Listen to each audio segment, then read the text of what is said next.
चलिए, ये तो हमने राशियों को लेकर बात कर ली, लेकिन अब हम कुछ सवालों के जवाब दे देते हैं जो कि दर्शकों की तरफ से ही आए हैं। मंदिर को लेकर हम सवाल करेंगे। अक्सर क्या होता है कि मंदिर के लिए घर में स्पेस नहीं होता है, तो जो सीढ़ियों के नीचे स्पेस होता है लोग उसके नीचे मंदिर बना लेते हैं। तो पहले तो ये जानना चाहेंगे कि क्या मंदिर वहां बनाया जा सकता है?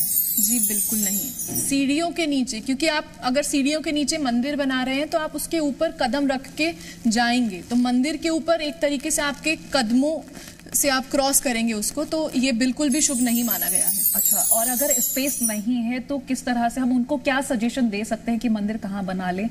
आप किचन में मंदिर बना सकते हैं, डायरेक्शन को ध्यान में रखते हुए कोशिश करें नॉर्थ की वॉल पे, किचन की नॉर्थ की वॉल पे आप मंदिर बना ले अगर जगह नहीं है तो, लेकिन सीढ़ियों के नीचे बिल्कुल भी मंदिर ना बनाएं। चलिए, मंदिर को लेकर हमने बात कर ली और ये भी जान लिया कि सीढ़ियों के नीचे मंदिर नहीं बनाना चाहिए, लेकिन अब हम पूजा की बात कर लेते हैं कि शाम के वक्त कहते हैं दिया जलाना बेहद जरूरी है और पूजा करना भी अच्छा होता है।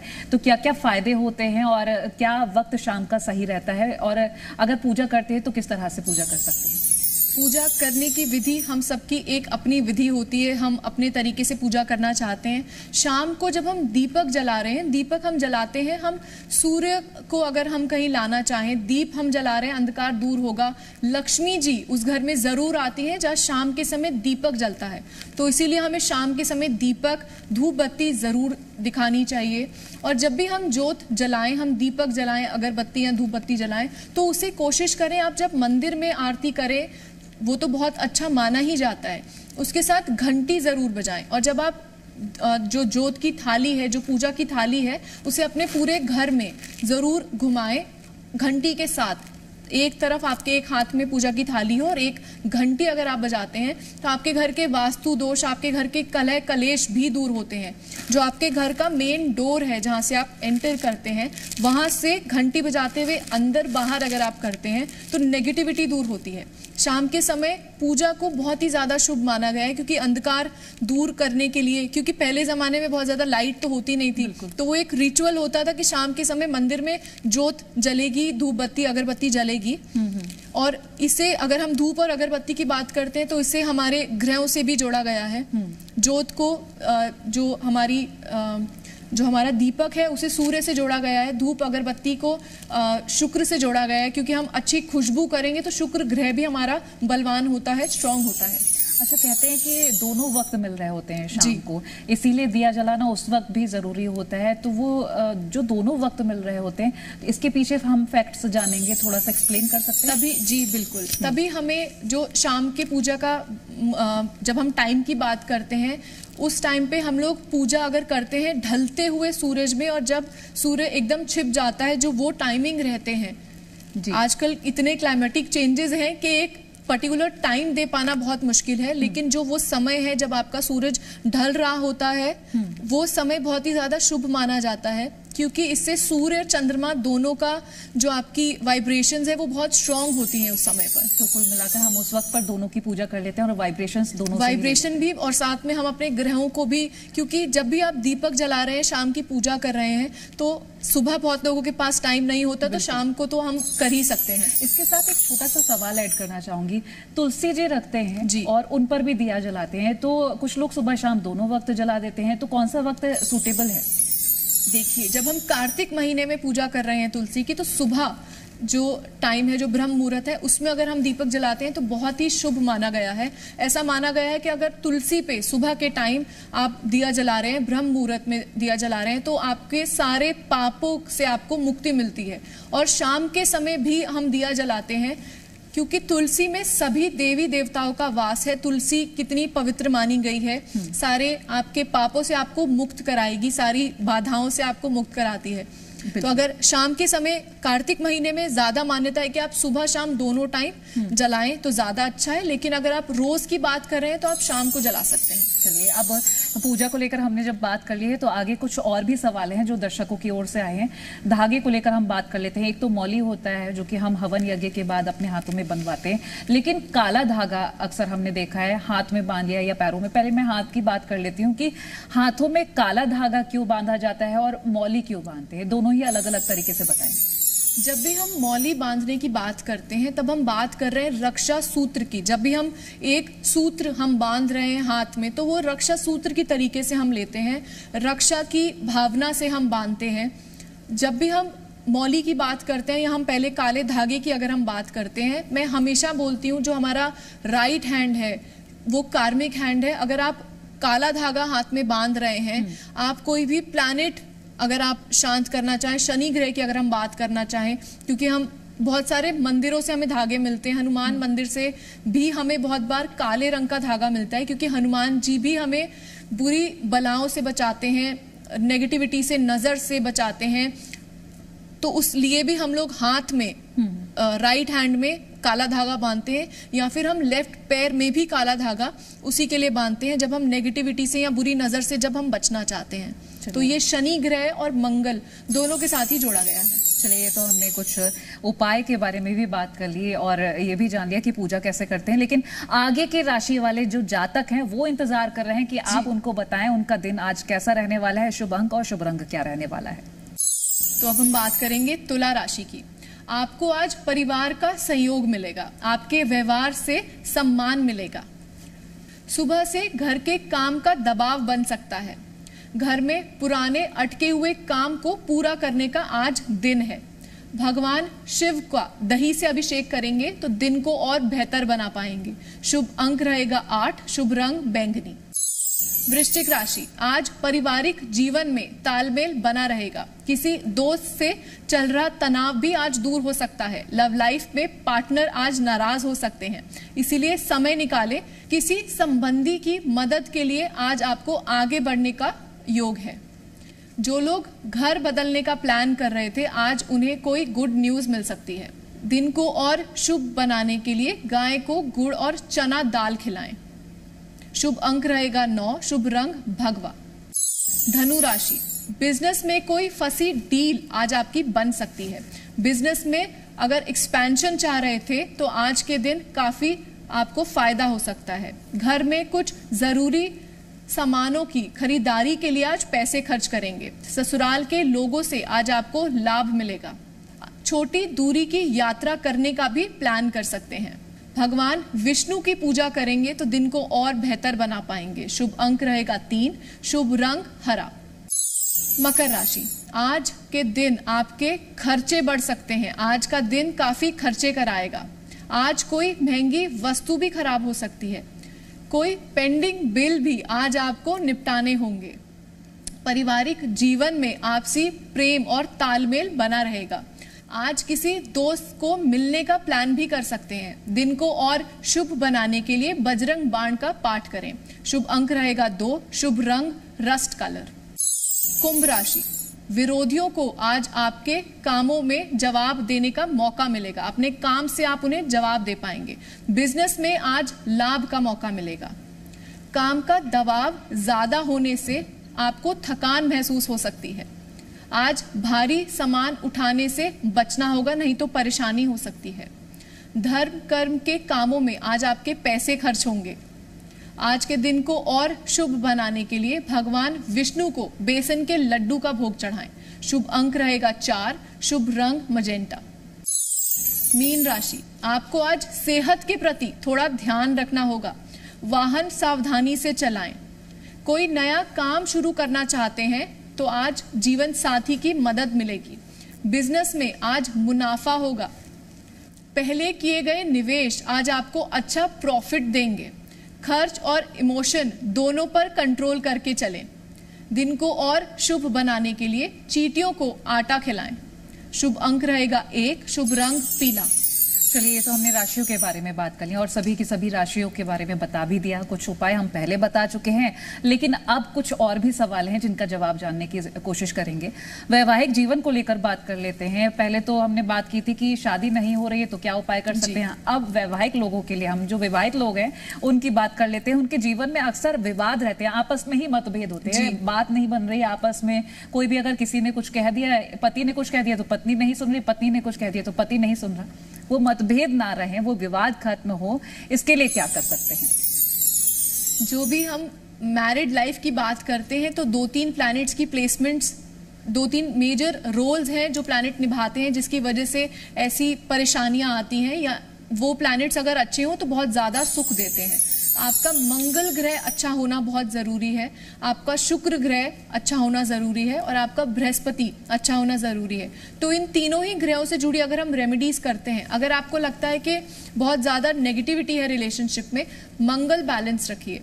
अगर आप इस ऐसे टाइम पे पहुंच गए हैं जब रिलेशनशिप एकदम टूटने पे आ गया है और आप नहीं चाहते वो रिलेशनशिप टूटे, तो आप गुरु की रेमेडीज कर सकते हैं, आप शुक्र की रेमेडीज कर सकते हैं ताकि आपके रिलेशनशिप में और ज्यादा प्यार बढ़े। तो तीनों ही प्लैनेट्स की एक एक रेमेडीज हम शेयर कर देते हैं।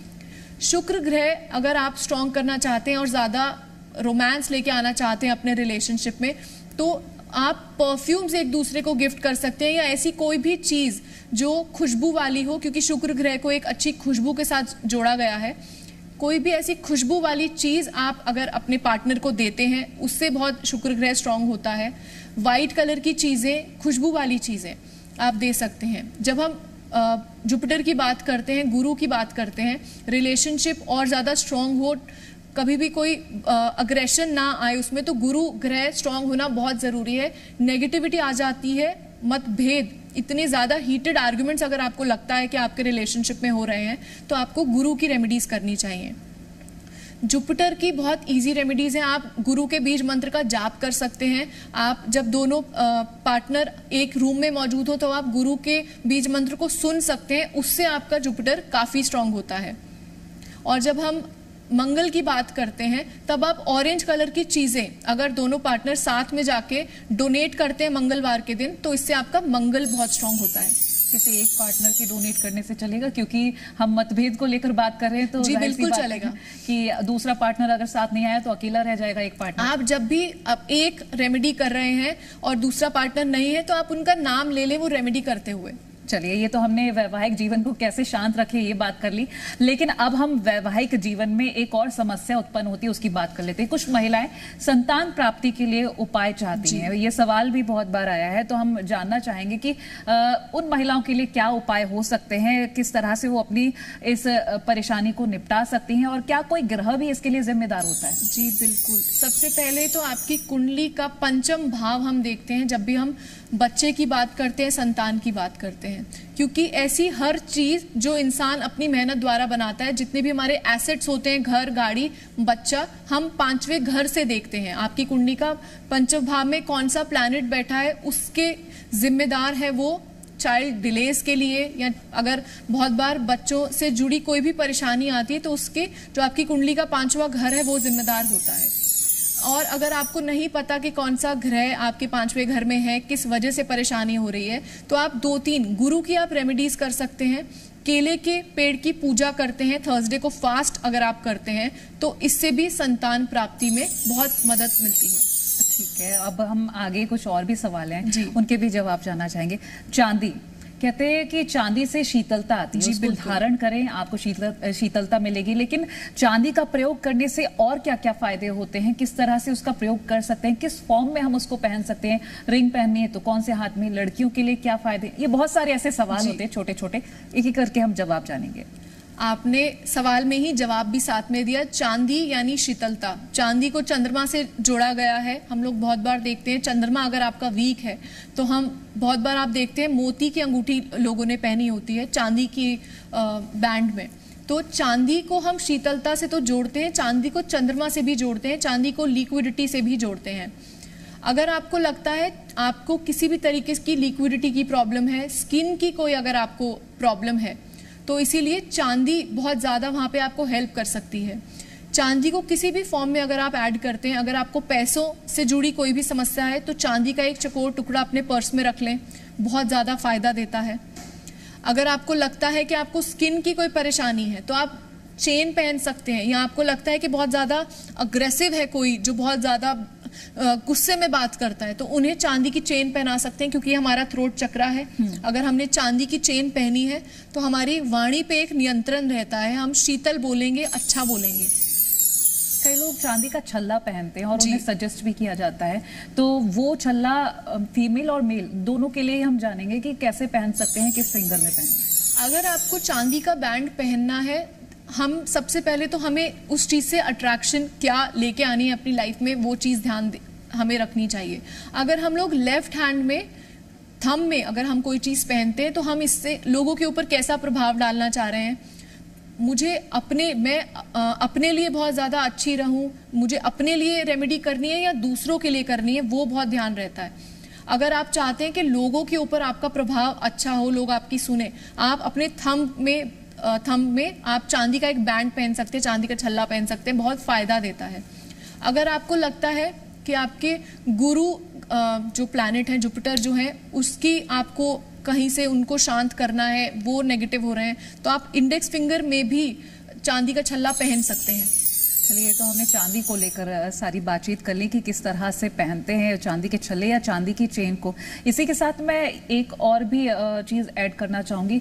अक्सर ये कहा जाता है कि चांदी जो है आपके ग्रहों से ऐड है, तो बुध और चंद्रमा की जो हम बात कर रहे हैं, तो पुरानी हमने रेमेडीज जो बात की, तो चांदी का जो प्रयोग है, आपने बताया कि चौकोर फॉर्म में हम अपने पर्स में रख सकते हैं, कुछ लोग गले में भी उसको पहनते हैं, तो ये सही होता है क्या? जब भी हम गले में पहन रहे हैं, अगेन हमें क्या चीज़ अट्रैक्ट करनी है, हम लोग चांदी को एक सिक्के के फॉर्म में भी चेन में पहनते हैं।